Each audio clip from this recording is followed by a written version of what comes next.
میرے محترم بھائیوں بہنوں، میرے عزیزوں، بچے بچیوں، پوری دنیا کے انسانوں، اللہ کرے میرا پیغام پوری دنیا میں پہنچے، مسلم بھی سنیں، نان مسلم بھی سنیں، کہ اچھی بات تو لینی چاہیے جہاں سے بھی ہو۔ عید قربان جس کو ہم کہتے ہیں وہ قریب ہے، 5 دن 6 دن باقی ہیں۔ یہ ابراہیم علیہ السلام کی سنت ہے، اور میرے نبی نے اس کو زندہ کیا۔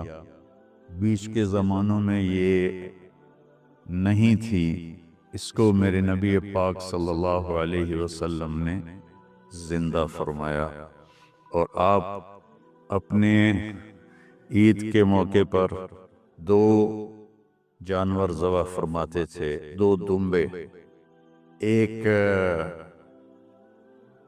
امت کے لیے اور ایک اپنے لیے۔ سبحان، ایک امت کے لیے، ایک اپنے لیے۔ ابراہیم علیہ السلام سے یہ سلسلہ کیسے شروع ہوا؟ ابراہیم علیہ السلام کون ہیں؟ ان کی ہستی کیا ہے؟ ابراہیم علیہ السلام وہ نبی ہیں جن پر ساری امتوں کا اتفاق ہے۔ یہود بھی ابراہیم علیہ السلام کو کہتے ہیں ہمارے ہیں، عیسائی بھی ابراہیم علیہ السلام کو کہتے ہیں ہمارے ہیں، مسلمان بھی ابراہیم علیہ السلام کو کہتے ہیں ہمارے ہیں۔ آگے پھر یہود موسیٰ علیہ السلام پر رک جاتے ہیں اور عیسیٰ علیہ السلام کا انکار کرتے ہیں، عیسائی عیسیٰ علیہ السلام پر رک جاتے ہیں اور محمد مصطفیٰ صلی اللہ علیہ وسلم کا انکار کرتے ہیں۔ ان ابراہیم لأواہ حلیم، ان ابراہیم لأواہ حلیم، ابراہیم بہت مہربان، رونے دھونے والے تھے، اور ابراہیم کا مطلب بھی ہے مہربان باپ، مہربان باپ۔ ابراہیم علیہ السلام کی کہانی تو بہت لمبی ہے، اسے سنانے کے نہ مجھے سکت ہے، اور نہ ہی آگے جو ہم کاسٹ کرتے ہیں اس میں اتنی ہمت ہوتی ہے، تو ہم شروع ہی کرتے ہیں کہ ابراہیم علیہ السلام سے اللہ نے اپنے بچے کی قربانی کیسے لی، پیچھے سارے واقعات کو چھوڑ کر۔ ابراہیم علیہ السلام کو جب آگ میں ڈالا گیا اور اللہ تعالیٰ نے ان کو آگ سے زندہ سلامت باہر نکالا، تو پھر انہوں نے ہجرت فرمائی اور مصر گئے۔ مصر کا جو بادشاہ تھا وہ ہر آنے والی عورت کو زبردستی ایک رات اپنے کمرے میں رکھتا تھا، تو اس نے حضرت سارہ علیہ السلام کو بھی قبضہ کر کے اپنے کمرے میں رکھا۔ جو ہی ہاتھ بڑھاتا اس کا ہاتھ سوکھ جاتا، پیچھے کرتا تو ٹھیک ہو جاتا، پھر ایسے ہاتھ بڑھاتا سوکھ جاتا، پھر پیچھے کرتا ٹھیک ہو جاتا، پھر ایسے ہاتھ بڑھایا سوکھ گیا، پھر پیچھے کیا ٹھیک ہو گیا۔ تو اس نے کہا یہ تو کوئی اور ہی بات ہے، تو اس نے اپنی بیٹی حضرت ہاجرہ وہ ان ابراہیم علیہ السلام کے نکاح میں دے دی۔ ابراہیم علیہ السلام اس وقت 70 سے اوپر جا چکے تھے اور حضرت ہاجرہ 22 سال کی تھی۔ یہ 3 افراد کا قافلہ ہجرت کر کے فلسطین پہنچا، اور ابراہیم علیہ السلام کی عمر گزر گئی۔ رب ہب لی من الصالحین، یا اللہ کوئی نیک بچہ دے، یا اللہ کوئی نیک بچہ دے۔ اولاد کا نیک ہونا ضروری ہے، ڈاکٹر بنے، انجینئر بنے، عالم بنے، مفتی بنے، ان میں سے کوئی چیز ضروری نہیں، اولاد کا نیک ہونا ضروری ہے، اور اس کے لیے والدین کو ٹائم دینا پڑے گا، والدین کو محبت دینی پڑے گی، والدین کو گود دینی پڑے گی، والدین کو شفقت دینی پڑے گی، ورنہ اولاد اور ماں باپ 2 کنارے بن جائیں گے۔ کچھ تقریباً 84 سال کی عمر میں اللہ تعالیٰ نے حضرت ہاجرہ سے بیٹا دیا، سارہ کی بجائے ہاجرہ سے بیٹا دیا۔ حضرت اللہ کی حکمت تھی، اللہ بھی یہی چاہ رہے تھے، تو حضرت سارہ کو بڑی تکلیف ہونے لگی، کہنے کہ اس بچے کو مجھ سے دور کرو، اس بچے کو مجھ سے دور کرو، میں دیکھ نہیں سکتی۔ تو جبریل آئے کہ اللہ تعالیٰ بھی فرما رہے ہیں کہ اسے یہاں سے دور کرو، کہ کہاں لے جاؤں؟ کہ یہ ہم بتائیں گے کہاں لے جانا ہے۔ تو جبریل انسانی شکل میں اونٹ پہ سوار ہو کر تشریف لائے، اور پیچھے حضرت ابراہیم علیہ السلام اپنی اونٹنی پر، بچہ بیگم، اور آگے جبریل رہبر کے طور پر۔ فلسطین سرسبز ہے، کہیں خشک ہے، لیکن پانی ہے، اچھی آبادی ہے۔ چلتے چلتے چلتے چلتے 1 مہینہ کا سفر کرنے کے بعد جب وہ علاقہ شروع ہوا جہاں کالے پہاڑ، کالے پتھر، کوئی پتہ نہیں سبزے کا اور کوئی نشان نہیں پانی کا، وہاں سے چلتے چلتے چلتے 4 پہاڑوں کے اندر ایک وادی سی آئی۔ جب وہاں پہنچے تو جبریل کہنے لگے اللہ کے نبی یہاں ہاجرہ اور اسماعیل کو چھوڑ دے۔ جب وہ آگ میں جا رہے تھے نا ابراہیم علیہ السلام، تو ایک لفظ نہیں بولے، بنا کہ حسبی اللہ و نعم الوکیل۔ لیکن جب جبریل نے کہا یہاں چھوڑ دیں تو ایک دم بولے یہاں کیسے چھوڑ دوں، یہاں تو کچھ بھی نہیں ہے، یہ کیسے رہیں گے؟ کہ یہ آپ کے رب کی منشا ہے، یہاں اللہ کا گھر بنے گا، یہاں اس بچے کی نسل سے ایک آخری نبی پیدا ہوگا جو پورے عالم کو روشن کرے گا، اب چھوڑ دیں۔ تو وہ وہاں 3 دن رہے، ان کے لیے ایک چھپر سا بنایا لکڑیاں کاٹ کے، یا 2 دن رہے یا 1 دن، یہ تو کوئی تحقیق کوئی نہیں ہے، لیکن ایک چھپر سا ان کو بنا کے دیا ایسے، یعنی اس ایک اوپر وہ لکڑیوں کی چھاؤں کر دی اور نیچے ایسے بانس سے گاڑ دیے اور چل پڑے۔ تو حضرت ہاجرہ فرمانے لگی آپ کہاں جا رہے ہیں؟ اتنا بڑا امتحان تھا کہ جواب نہیں دینا، بس چپ کر کے چلو۔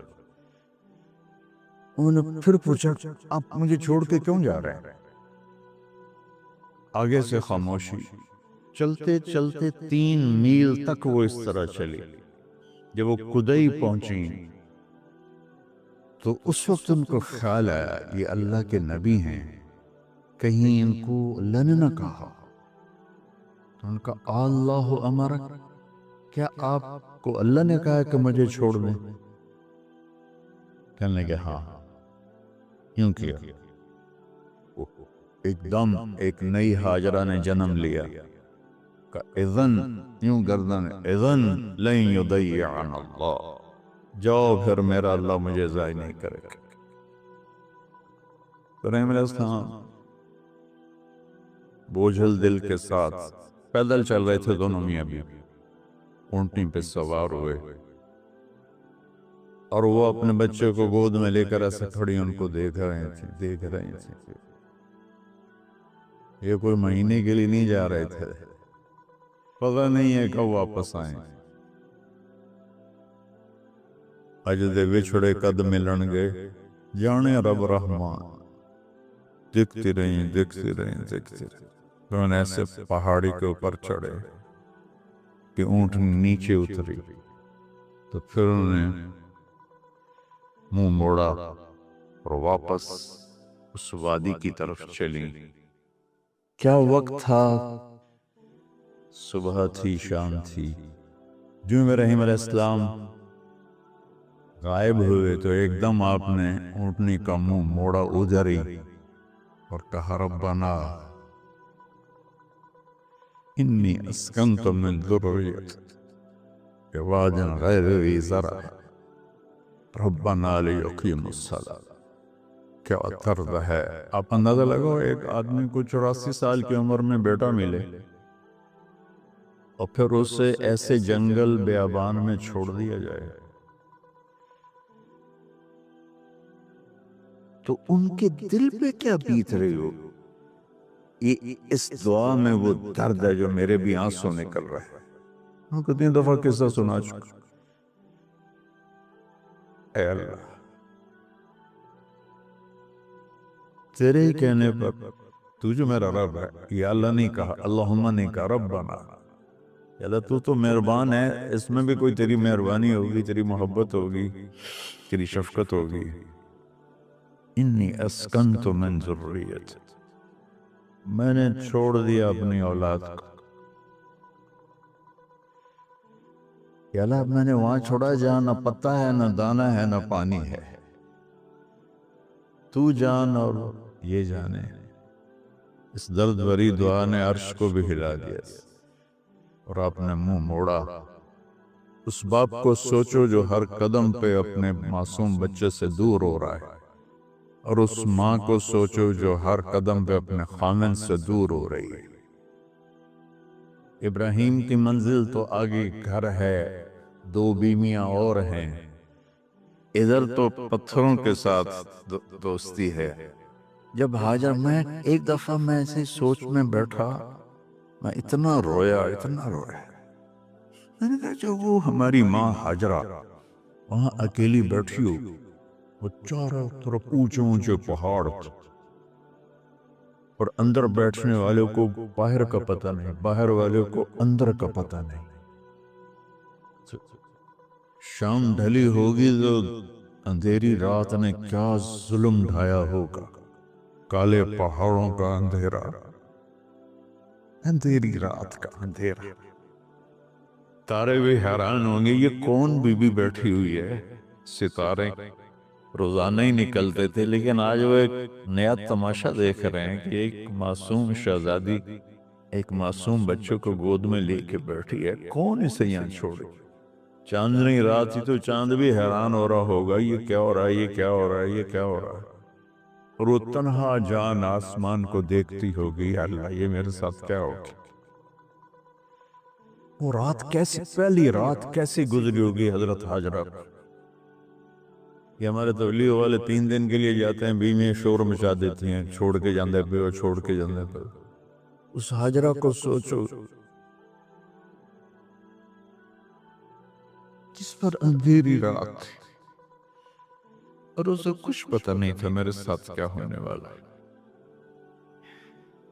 جب دن چڑھا تو سورج نے دیکھ کر اس کی آنکھیں پھٹ گئیں کہ یہ کیا ہے. وہ تو کسی پہ رحم نہیں کرتا. اس کی آگ نے پتھروں کو تپایا، میری ماں ہاجرہ کے چھپر کو تپایا اور تڑپا کے رکھ دیا. ایک چھوٹا سی مشکیزہ تھا پانی کا، اس سے گھونٹ گھونٹ پی کے ان کے منہ میں بھی ڈال رہی تھی. اس مشکیزے پر 3 دن گزرے، پانی ختم ہو. ہم 92 کے حج میں پھنس گئے. مزدلفہ سے پہلے تو ہماری بس میں پانی کوئی نہیں. جو اس وقت ہمارا حال ہو، ہمیں پتا تھا 2-4 گھنٹے کے بعد پانی ہے، لیکن جو اس وقت بچے بھی تھے، چیخ و پکار تھے. ہاجرہ کی چیخیں کون سن رہا تھا؟ اور ادھر اسماعیل کی دھاڑ دھاڑ شروع ہو گئی، پیاس کی وجہ سے، بھوک کی وجہ سے.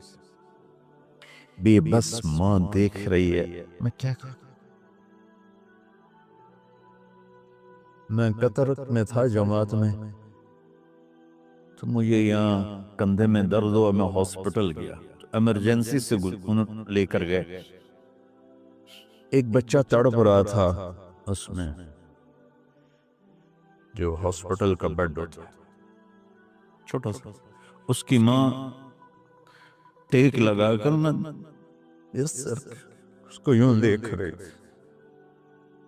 مجھے نہیں پتا وہ کون، مجھے نہیں پتا اس بچے کو کیا ہے، لیکن آپ یقین مانے یہ جو میرے آنسو ہیں اس عورت کی وجہ سے، کہ جس خاموش ساز خاموش فریاد سے معمور ہے.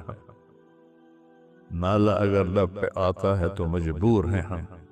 جس طرح وہ ماں ساز خاموش تھی اور اس کے چہرے پر درد پکار رہا تھا.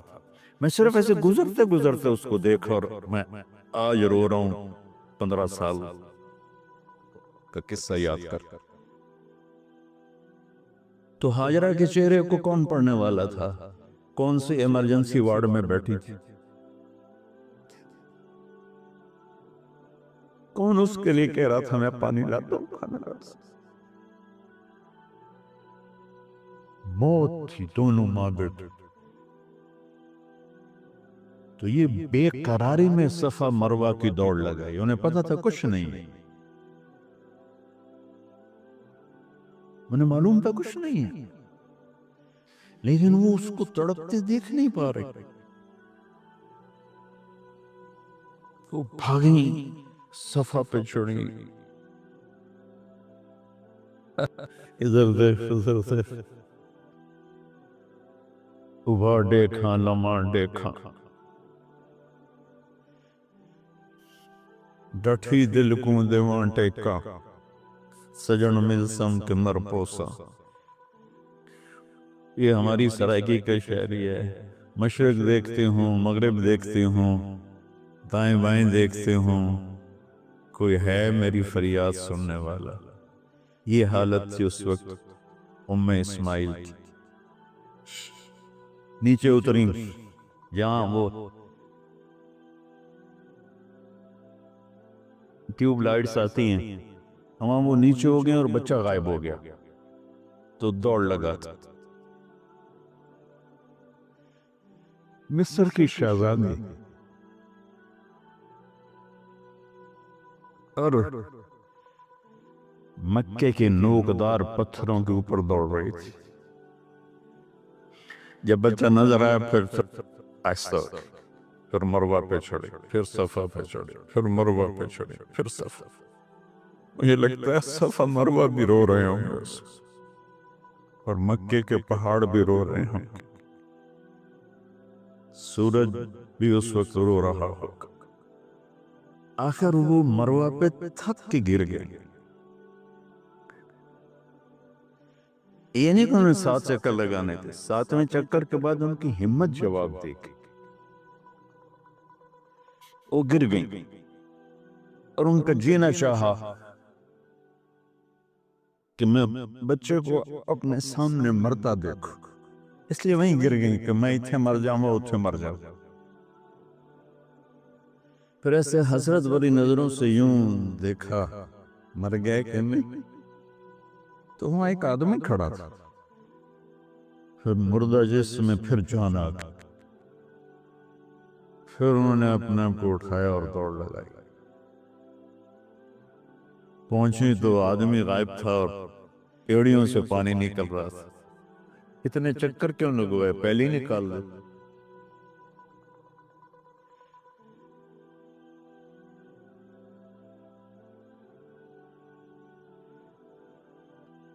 عاشق ہوں میں عشق کموں میں، دل رکھیں وانگ پہاڑاں ہو. سہ صدیاں ہزار غلامیں، کر جانے باغ بہاراں ہو. منصور جے چک سولی دیتے، جڑے واقف کل اسراراں ہو.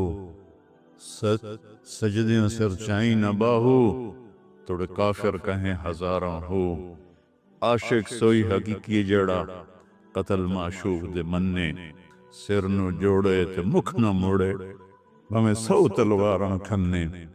سچا عشق حسین علی دبا ہو، سر دیتے تے راز نہ بن.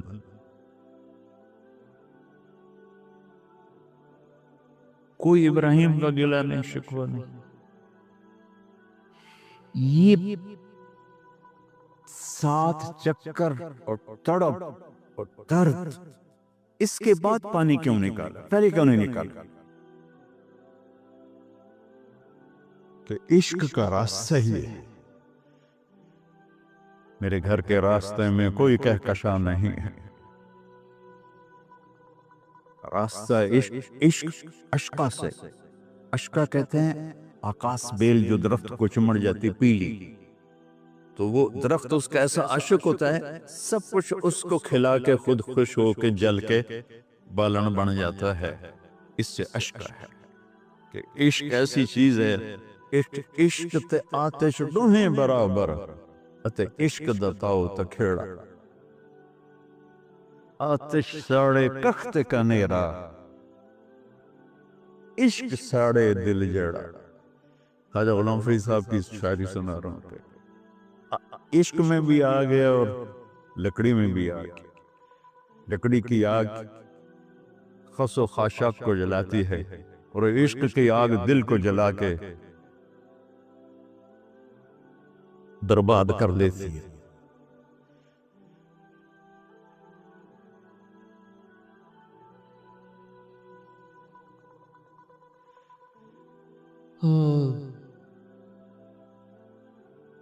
یہ دنیا میرے بھائی بہنوں امتحان کی جگہ ہے، ہم اسے جنت بنانا چاہتے ہیں، ہم یہاں اپنی مرضیاں پوری کرنا چاہتے ہیں۔ اللہ کی قسم، اللہ کی قسم، اللہ کی قسم، جس نے اپنی مرضی پہ چلنا شروع کیا وہ تباہ ہو گیا، جو اللہ رسول کی غلامی کے دائرے میں آیا وہ کامیاب ہو گیا۔ دیکھا تو پانی ابل رہا ہے، ابل رہا ہے، ابل رہا ہے، فوارے مار رہا ہے۔ تو اس وقت عبرانی لینگویج تھی تو ان کا زمزم زمزم، ٹھہر جا ٹھہر جا ٹھہر جا۔ وہ نیچے زور، اللہ کو بھی یہی منظور تھا، نیچے زور۔ میرے نبی نے فرمایا اگر میری ماں زمزم نے کہتی تو پورے عرب کو یہ پانی سیراب کر دیتے۔ اور آپ حیران ہوں گے، آج کل تو بہت زیادہ ایڈوانس ہے سائنس، تو سعودی گورنمنٹ نے کہ یہ اس کا سورس کیا ہے، یہ پانی کہاں سے آ رہا ہے، طائف تک ساری زمین کو کھنگالا، کوئی اس کا پیچھے سے لنک نہیں ہے۔ کہیں چشمہ ہوتا ہے تو پیچھے لنک ہوتا ہے، کہیں سے پانی نکل ہوتا ہے پیچھے سے لنک ہوتا ہے۔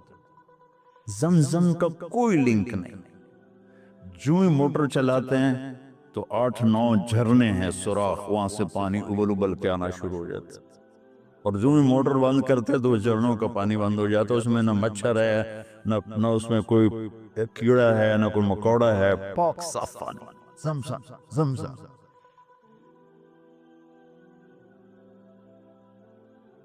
جتنا اونچا بنانا ہو بلڈنگ اتنی گہری بنیاد، اس ماں بیٹے سے محمد مصطفیٰ نے آنا ہے تو پھر بنیاد تو گہری ہوگی نا، ایسے تو نہیں ہے نا۔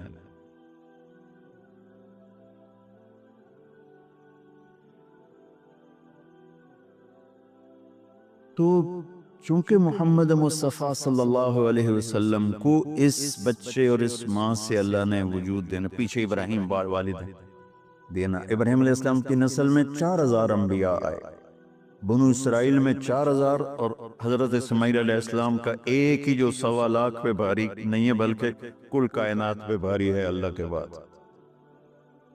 تو اس لیے پسائی ہوئی یہ جو بناتے ہیں اپنی باڈیز، اپنی کتنی پسائی کرتے ہیں، وزن اٹھاؤ توڑو، وہ کیا کیا اپنے آپ کو مشقت میں ڈالتے ہیں، تب جا کے وزن وہ نکھر کے آتے ہیں۔ یہاں کوئی آبادی نہیں تھی، یمن سے لوگ جاتے تھے شام تجارت کے لیے، تو قبیلہ جرہم کا گزر تھا، پانی نہیں تھا، تو وہ پانی کی تلاش میں تھے، انہوں نے پرندے دیکھے، وہ کہنے کہ پرندے تو پانی پر آتے ہیں، انہوں نے 2 آدمی بھیجے، آگے دیکھا ایک خاتون ایک بچہ اور کنواں تو نہیں تھا، پانی اور چشمہ، تو وہ سارے آئے اور کہا کہ بہن ہم یہاں ٹھہر جائیں، کہ اب ٹھہرو لیکن پانی میرا، ان کا ٹھیک ہے پانی آپ کا ہے۔ تو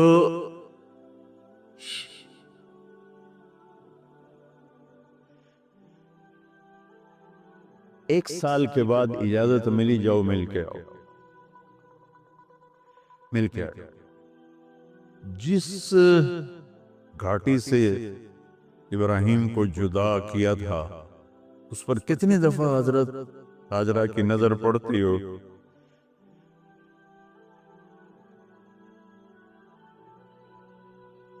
اگر آپ اس کو فیل کریں تو یہ قصہ بیان ہی نہیں ہو سکتا۔ بس رونا ہی پڑے گا.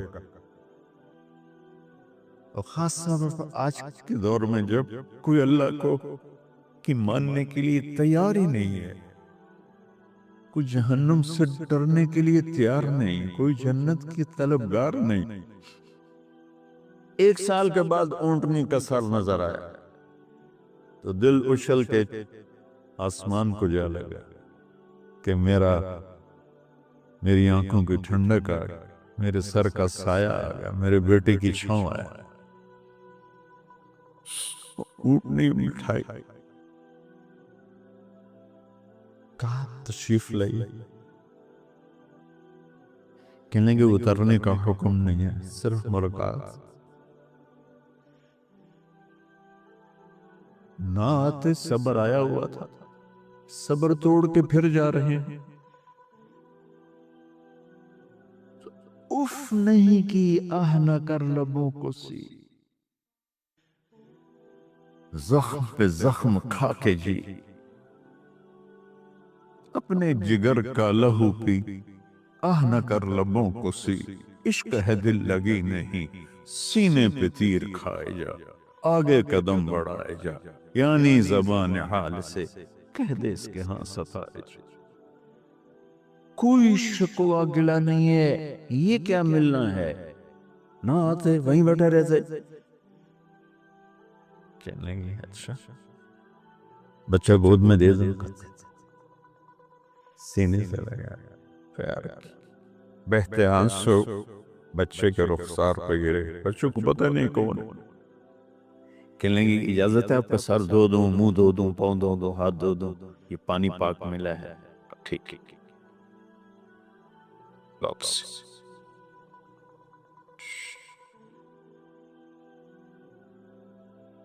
فلما بلغ معه السعي، یا وہ بچہ بھاگنے دوڑنے لگا، دل میں اتر گیا، نظروں کو بھا گیا، تو خواب آنے شروع ہوئے، قیمتی چیز قربان کرو. جانے کتنی بکریاں قربان کر دیں. پھر خواب آیا قیمتی چیز قربان کرو، پھر گائے قربان کر دیں، عدد مجھے یاد نہیں ہے. پھر خواب آیا قیمتی چیز قربان کرو، اونٹ قربان کر دیے.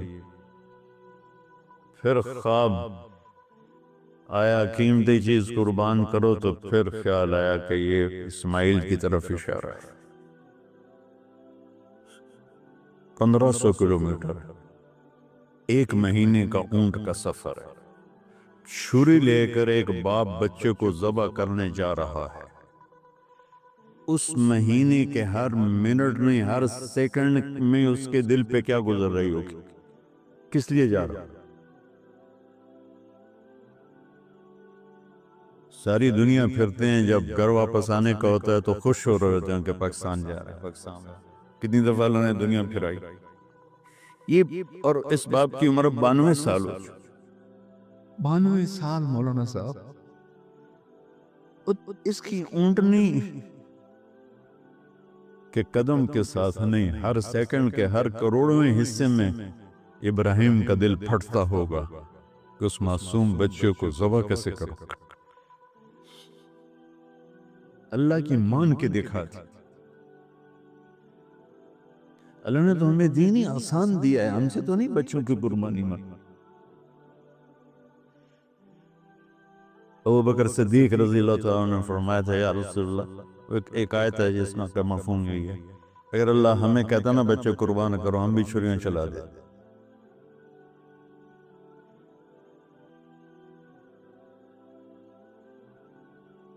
تو میں اس تصور میں جب ڈوبتا ہوں، میں رونا شروع کر دیتا. آسم کا بازو ٹوٹا، 6 سال کا تھا. اس کو جوڑ رہے تھے تو اس کی چیخیں نہیں کر رہی تھی. میں باہر نکل گیا، مجھ سے چیخیں سنی نہیں گئی. یعنی کہ اس کا علاج کرنے کے لیے کر رہے تھے. اور یہ 92 سال کی ہستی بڑھاپے میں 1 مہینے کی اذیت برداشت کرتے ہوئے جا رہے ہیں کہ بیٹا ذبح کرنا ہے، بیٹا ذبح کرنا ہے، بیٹا ذبح.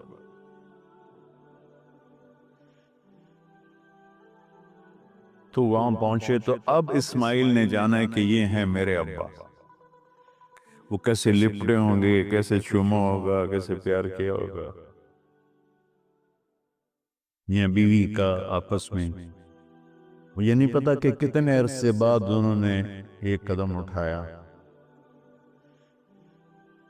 لیکن کہا کہ بچوں کو تیار کرو، میں اس کو سیر کرانے لے جا رہا. وہ بڑی خوش ہوئی، ماں بھی بچہ بھی کچل رہا ہے، اور لے کے پہنچے جمرہ کبریٰ پر. وہ جو شیطان کو 3 جگہ مارتے ہیں تو آخری جگہ وہاں اس وقت ایک تنگ سی جگہ تھی پہاڑوں میں گھری ہوئی، وہاں پہنچے تو کہتے ہیں یا بنی انی، کوئی شک شبہ والی بات نہیں ہے، ارا فی المنام انی اذبح، میں نے تمہیں ذبح کرنا ہی ہے. انی میں نے تمہیں ذبح کرنا ہے. فانظر ماذا ترى، تیری رائے کیا ہے؟ قربان یا اس ماں پہ اس نے 7-8 سال کے بچوں کو کیا کیا تربیت دی. یا ابت افعل ما تؤمر، یعنی یا ابت افعل، بیچ میں کوئی حرف نہیں، کوئی عطف نہیں. یا ابت افعل بما تؤمر ستجدنی انشاء اللہ من الصابرین. اس عمر میں اپنی قربانی کو اللہ کے ساتھ جوڑا. ابا کرو. یہ جب ماں اپنے بچوں کو فوکس کر، آج کی مائیں، میں گلہ کرتا ہوں آپ کے والدین سے، میں گلہ کرتا ہوں، انہوں نے اپنی اولاد کو فوکس نہیں کیا. یہ اپنے دھندوں میں اتنا پھنسے ہوئے ہیں، اپنے کاموں میں. ایسے اس بدبخت یہ کیا فون ہے، کیا کہتے ہیں اس کو، سمارٹ فون، سیمسانگ موبائل، اس میں اتنا گم ہو گئے ہیں کہ بچے اگنور ہو گئے ہیں. 3 سال کا بچہ سکول جا رہا ہے، اسے ماں کی گود چاہیے، اسے سکول بھیج رہے ہیں. وہاں میرے بچے کو ڈسلیکسیا تھا، اس کو عاصم کو اس کو پڑھنا نہیں آتا تھا، ایک بیماری ہے. تو اس کی ٹیچریں مار مار مار اس کا حشر کر دی. میرا بچہ برباد کر دیا انہوں نے. وہ 6 سال کی عمر میں ڈپریشن کا شکار ہو. میں ماں سے کہتا ہوں بچوں کو ٹائم دو. تمہارا سرمایہ تمہاری اولاد ہے، اور اولاد ڈگری سے عزت نہیں ملتی. اولاد تمہاری نیک ہوگی تو وہ بلند بخت ہوں گی، عزت پائیں گی. پاکستان کو پڑھے لکھوں نے لوٹا ہے، ان پڑھوں نے نہیں لوٹا. ابا جی، بابا جی، آپ کریں نا، دیر کیوں کر رہے؟ ستجدنی انشاء اللہ من الصابرین. آپ دیکھیں گے میں آپ کی آزمائش پہ پورا اتروں گا، اور اللہ کی آزمائش پر بھی پورا اتروں گا. پھر معصوم ذہن ادھر چلا گیا ماں کی طرف، کہنے گے ہاں یہ بات ہے کہ میری ماں کو بڑی تکلیف ہوگی. تو اس لیے نا اپنا کرتا اتارا. بابا جی یہ کرتا آپ میری ماں کو دے دیں، وہ جب مجھے یاد کرے گی میرا کرتا دیکھ لے. اور آپ نے مجھے یہیں دفن کرنا ہے، ادھر نہیں لے جانا. اور آپ بھی احتیاط کریں، مجھے الٹا اٹھائیں، تَلَّهُ لِلْجَبِينِ، میرا سر زمین پہ لگا ہے، گردن نہیں، تاکہ آپ کو تکلیف نہ ہو مجھے دیکھ کر. اب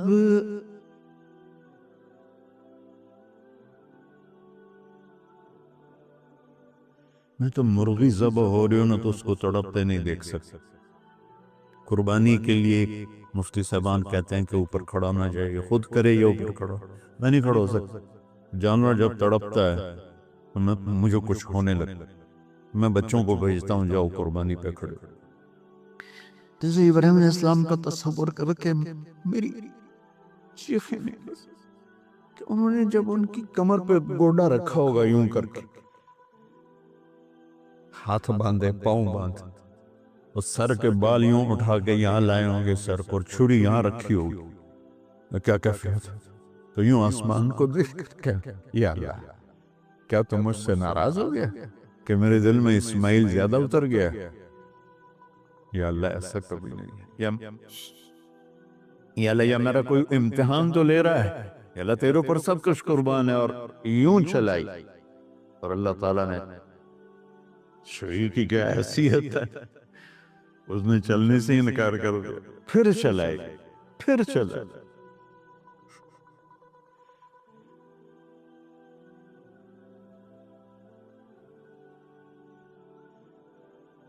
بس کتابوں میں ہے تو صحیح، لیکن روایت کی کتنی حیثیت ہے وہ تو مجھے نہیں پتا، لیکن چونکہ یہ ایک تاریخی چیز ہے کہی جا سکتی ہے۔ کہتے ہیں پھر گئے اور چھری کو تیز کیا پتھر پر، تیز کر کے جبائن اور بال پکڑے۔ آسمان کے فرشتے 2 دفعہ روئے ہیں انسانی تاریخ میں، آسمان کے فرشتے 2 دفعہ روئے ہیں انسانی تاریخ میں۔ ایک جب ابراہیم علیہ السلام نے ان کی کمر پہ اپنا گھٹنا رکھا کہ سر کے بال پکڑ اور چھری پکڑ کے یہ کہا یا اللہ تو مجھ سے ناراض ہو، تو آسمان کے فرشتوں کی چیخیں نکل گئی۔ اور ایک جب اللہ کے نبی کو طائف میں پتھر پڑے کہ اللہ من یشکو الیک ضعف قوت، تو آسمان کے فرشتوں کی چیخیں نکل گئی۔ جب ہمارے نبی کو طائف والوں نے مارا اس پر یہ 2 دفعہ آسمان کے سب فرشتے روئے۔ تو پھر اللہ نے کہا بس نادیناہ ان یا ابراہیم قد صدقت الرؤیا انا کذالک نجزی المحسنین، ابراہیم تو پاس ہو گیا ہے، چھری چل گئی، اور آنکھوں پر تو پٹی تھی، چھری چل گئی، پٹی کھولی تو سامنے کبش تھا، تنبا اور اسماعیل اور جبریل کھڑے ہوئے تھے۔ اس جانور کی قربانی ایک علامت ہے، اس قربانی سے ایک پیغام ہے کہ اپنے غلط جذبات کو اللہ پر قربان کر دو۔ ہم سے اللہ نہیں کہہ رہا بچوں قربان کرو، ہم سے کہہ رہا غلط جذبات قربان کرو۔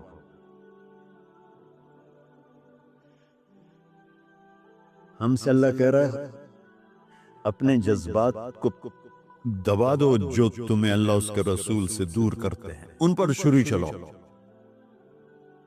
جو اللہ اس کا محبوب کہتا ہے ان کو کرنے کے لیے بھی اپنے جذبات پہ چھری چلاؤ۔ سچ بولنے کے لیے چھری چلانی ہے تو چلاؤ اپنے جذبوں پر۔ اب اس کو پھیلا ساری شریعت میں اللہ نے جو احل حلالا، جو اس نے کہا ہے یہ کرنا ہے، اس کے لیے اپنے جذبات قربان کر دو۔ وحرم حراما، اور جو کہتا ہے نہیں کرنا اس کو چھوڑنے کے لیے اپنے جذبات قربان کر دو۔ تو یہ ہے قربانی کی اصل حقیقت۔ جانور دمبے ذبح کرنا تو اس کی ایک علامت ہے، اس کی ایک علامت ہے کہ ہم میرے نبی نے حج پر 63 اونٹ ذبح کی، اپنے ہاتھ سے ذبح کی، باقی 37 حضرت علی رضی اللہ تعالیٰ علیہ السلام نے ذبح کی۔ تو بھائیو قربانی کی اصل یہ ہے کہ ہم اللہ اس کے رسول پر اپنے جذبوں کو قربان کر دیں، اپنے جذبوں کو قربان کر دیں۔ مولانا ابوالکلام آزاد رحمۃ اللہ علیہ کا میں مضمون پڑھ رہا تھا اسی قربانی پر، تو انہوں نے فرمایا، انہوں نے لکھا، وہ خطابت اور قلم کے تو بادشاہ تھے، واقعی وہ ابوالکلام تھے۔ انہوں نے کہا کہ اللہ نے چھری کے لیے چلنا طے کیا ہوا تھا، اللہ نے چھری کے لیے چلنا طے کیا ہوا تھا۔ جب اسماعیل کو لٹایا گیا تو اسماعیل کو کھینچ لیا، چھری کو روک دیا۔ جب میرے نبی کے والد کو حضرت عبد المطلب جب زمزم کا کنواں کھود رہے تھے تو باپ بیٹا تھے حارث اور عبد المطلب، تو تھک کر کے ایک دن کہنے لگے یا اللہ اگر تو مجھے 10 بیٹے دے گا نا تو میں ایک تیرے نام پہ قربان کروں گا۔ اللہ نے 15 دے دیے، جو وہ سارے جوان ہو گئے تو ان کو اکٹھا کیا، بچوں میں نے تو منت مانی تھی، تو انہوں نے کہا ابا جان آپ جس پہ ہاتھ رکھیں گے ہم تیار، کیا اطاعت ہے؟ تو کہنے لگے نہیں میں قرعہ ڈالوں گا، جو اس زمانے کا طریقہ تھا وہ تیروں کے ساتھ۔ تو حضرت عبداللہ کا قرعہ نکل آیا، حضرت عبداللہ سب سے زیادہ محبوب، تو انہوں نے ہاتھ پکڑا، شورا اٹھایا۔ عمر بن عاص رضی اللہ عنہ کے والد عاص بن وائل ایک بہت بڑا کام کر گیا، وہ سامنے آگے کھڑا ہو گیا، کہنے لگا یہ کام نہیں ہوگا۔ انہوں نے کہا یہ سردار کا بول ہے، کہا آگے بھی سردار کھڑا ہوا ہے، میں یہ ظلم نہیں ہونے دوں گا۔ سارے مکے والے اس کے ساتھ ہو، عبد المطلب اکیلی رہی۔ انہوں نے کہا وہ جو ہے نا قطبہ کاہنہ نجران میں، وہ جو فیصلہ کرے گی یا عثفان میں وہ مانوں گا۔ کہا چلو، تو عثفان یا نجران گئے قریش مکہ کے سردار، تو اس کاہنہ نے، کاہنہ عورت جیسے آج اس زمانے کی جج ہوتی تھی، مرد بھی عورت، اس نے کہا کہ تم لوگ قتل کا معاوضہ کیا لیتے ہو؟ کہ 10 اونٹ۔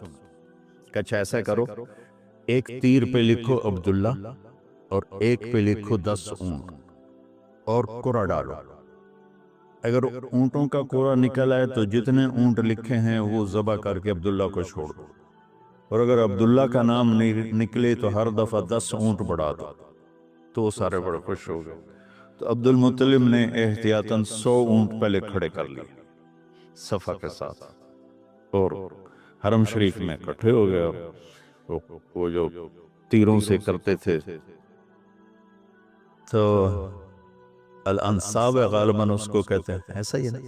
ہاں، تو وہ 10 اونٹ عبداللہ، اس نے جو پورا اندازے میں نے جو پھینکا تو نکلا عبداللہ، تو وہ 10 اونٹ اس نے پہلے الگ کھڑے کیے تھے تو 20 کر دیے، پھر قرعہ ڈالا تو عبداللہ، پھر 10 اور کر کے 30 کر دی، پھر قرعہ ڈالا تو عبداللہ، پھر 10 اور کیے تو 40 ہو گئے، پھر قرعہ ڈالا تو عبداللہ تو 50 ہو گئے، پھر قرعہ ڈالا تو عبداللہ تو 60 ہو گئے۔ مکے والوں کی آنکھیں پھٹنے لگی، پسینے آنے لگے۔ پھر قرعہ ڈالا عبداللہ تو 70 ہو گئے، 80 ہو گئے، 90 جب ہوئے تو سب کی آنکھیں باہر نکل آئیں کہ اب پیچھے تو اونٹ ہی ختم ہو گئے۔ تو پھر قرعہ ڈالا 100 پر تو نکلا 100 اونٹ، تو سب نے نعرے لگائے۔ تو عبد المطلب کہنے لگے نہیں میں ایک دفعہ اور کروں گا، کیا تو پھر 100 اونٹ، پھر سب نے نعرے لگائے کہ نہیں میں ایک دفعہ اور کروں گا، پھر کیا تو 100 اونٹ، تو پھر عبد المطلب نے حضرت عبداللہ کو آزاد کیا، 100 اونٹ خود ذبح کیے۔ تو ابوالکلام آزاد رحمۃ اللہ علیہ فرماتے ہیں دوسری دفعہ وہ چھری چلنے لگی حضرت عبداللہ پر۔ ایک واقعہ بھی اس سے عجیب ہے، آپ بازار میں جا رہے تھے حضرت عبداللہ، تو سامنے سے ایک نا پہلی کتابوں کی عالم عورت آ گئی، اس نے اسے دیکھا تو کہا عبداللہ تیری جان بچانے پہ 100 اونٹ ڈگے تھے نہ؟ کہا کہ ایک رات میرے ساتھ گزار لے 100 اونٹ میں دوں گی۔ تو اس نے نور نبوت دیکھا یہاں، تو آپ نے کہا نہیں میں عزت دار ہوں، میں یہ کام تو نہیں کر سکتا۔ تو پھر فرمایا کہ اللہ نے اسماعیل کو نکالا، عبداللہ کو نکالا، لیکن شروع نہیں چلنا تھا۔ جب حسین کی باری آئی تو اللہ نے شروع کو کہا چلو، اور وہ کاٹتے چلی گئی گاجر مولی کی۔ میرے نبی کی ساری نسل زباب کتنا کہا اذکرکم فی اہل بیت، اذکرکم فی اہل بیت، اذکرکم فی اہل بیت۔ صرف 60 سال بعد امت نے 82 سمیت 72 انسان ذبح کرتے کہ جنازے بھی نہ پڑھنے۔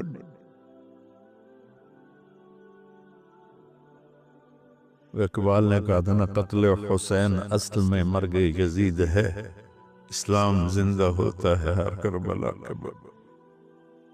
اللہ سے محبت کرو، اللہ کے نبی سے محبت کرو، اللہ کے نبی کے گھرانے سے محبت کرو، اللہ کے نبی کے صحابہ سے محبت کرو، اللہ کے نیک بندوں سے محبت کرو۔ عید قربان کا فلسفہ ہے اللہ اس کے رسول کی اطاعت پہ قربان ہو جانا۔ عید قربان کا فلسفہ ہے اللہ اس کے رسول کی اطاعت میں اپنے جذبات پہ چھری چلا دے۔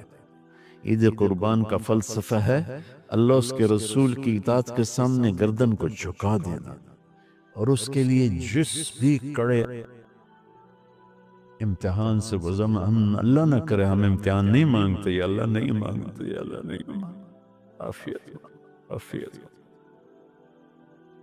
تو میرے بھائی بہنوں، ہم اللہ کی بارگاہ میں جھکے، ہم اللہ کی بارگاہ میں جھکے، اس کے رسول کی بارگاہ میں جھکے، تاکہ ہمارا یہ آن بنے وہ